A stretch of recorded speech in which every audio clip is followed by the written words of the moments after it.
ओम श्री परमात्मने नमः। आप सभी का मिशन सुदर्शन में स्वागत है। अब हम सांख्य योग में आगे बढ़ेंगे कि श्री भगवान किस प्रकार इस संसार के परिवर्तनशील होने का प्रमाण देते हैं और बड़ी इंटरेस्टिंग बात बताते हैं। ध्यान से सुनिए। हे कुंती पुत्र, शीत और उष्ण और सुख दुख को देने वाले इंद्रिय और विषयों के संयोग का प्रारंभ और अंत होता है। वे अनित्य हैं, इसलिए भारत उनको तुम सहन करो। यानी कि यहाँ भगवान अर्जुन से कहते हैं कि इस संसार के अंदर जो भी विषय हम इंद्रियों के माध्यम से ग्रहण करते हैं उनका आदि और अंत है, इसलिए वो अनित्य हैं। अनित्य हैं इसीलिए उनको हमें सहन करना चाहिए।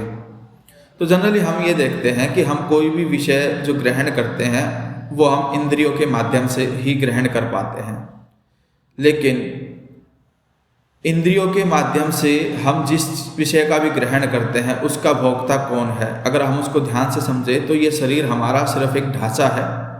ढांचा के अंदर जो जीव है वही इन सब विषयों को इंद्रियों के माध्यम से ग्रहण करता है। क्योंकि जैसे कि आपकी सांसें हैं वो सूंघने का काम करती हैं, तो जो खुशबू है वो विषय हुआ, नाक के द्वारा हमने उसको ग्रहण किया, लेकिन उसका जो आनंद लेता है वो कौन लेता है। इसके बारे में जब आप सोचोगे तो आप पाओगे कि आपके अंदर कोई जीव है जो इन विषयों को ग्रहण करने के बाद उनका आनंद लेता है।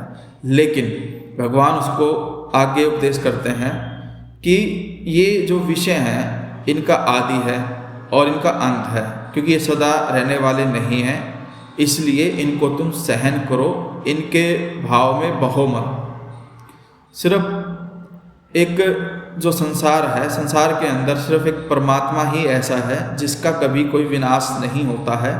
अदरवाइज इस संसार में हम जिस किसी भी वस्तु को देखते हैं, चाहे वो कुछ भी हो, वो समय के साथ नष्ट होती जाती है। ऐसी कोई वस्तु है ही नहीं जो अपरिवर्तनशील हो। हर किसी के अंदर कुछ ना कुछ परिवर्तन हर समय हो रहा होता है। कोई चीज़ जो आज हम नहीं खरीदते हैं, कुछ समय के बाद वही पुरानी लगने लगती है। पुरानी लगने क्या लगती है, हो जाती है वो पुरानी, फिर समय के साथ वो नष्ट हो जाती है। और हर एक प्रकार की वस्तु के साथ यही है। कोई एक वस्तु हमें एक समय बहुत अच्छी लगती है तो वही वस्तु किसी एक समय हमें बहुत बुरी लगती है। जैसे कि हमने कोई मान लो पार्टी के लिए कोई ड्रेस खरीदी, उस समय अगर हम उसको पहन के जाएं वो बहुत अच्छी लगेगी, लेकिन कुछ सालों के बाद अगर हम उसी ड्रेस को दोबारा पहन के जाते हैं तो हो सकता है वो उतनी अच्छी आपको ना लगे जितनी अच्छी उस समय लगी थी जो शुरुआत में आपने उसको पहना था। तो क्योंकि उसके अंदर परिवर्तन आ गया, तो हमें ऐसे परिवर्तनों को सहन करना चाहिए।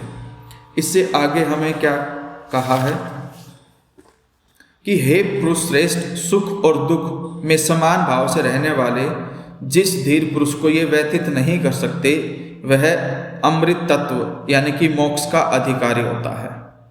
यानी कि अब भगवान बताते हैं कि वास्तव में मोक्ष का अधिकारी कौन होता है। यानी कि जो अपने जीवन में सुख और दुख को एक समान समझ करके धीर और धैर्य धारण करके उनको सहन करता है तो मोक्ष का अधिकारी होता है। क्योंकि जब आप धैर्य धारण कर लेते हो और उनको समान भाव से सहन करना सीख जाते हो तो वो जो भी कर्म है जिसके माध्यम से आपको सुख या दुख की अनुभूति होती है वो अपना संस्कार अंकित नहीं कर पाता, और जब संस्कार बनने बंद हो जाते हैं तो हम मोक्ष के अधिकारी बन जाते हैं। तो यहाँ पर भगवान यही कहते हैं कि अगर आपको मोक्ष का अधिकारी बनना है, मोक्ष चाहिए, तो आपको सुख और दुख दोनों अनित्य हैं। वो किसी एक कालखंड में शुरू होते हैं तो दूसरे कालखंड में वो समाप्त भी होते हैं, वो हमेशा बने नहीं रहेंगे।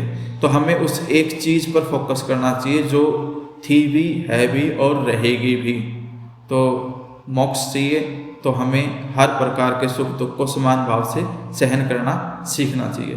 धन्यवाद।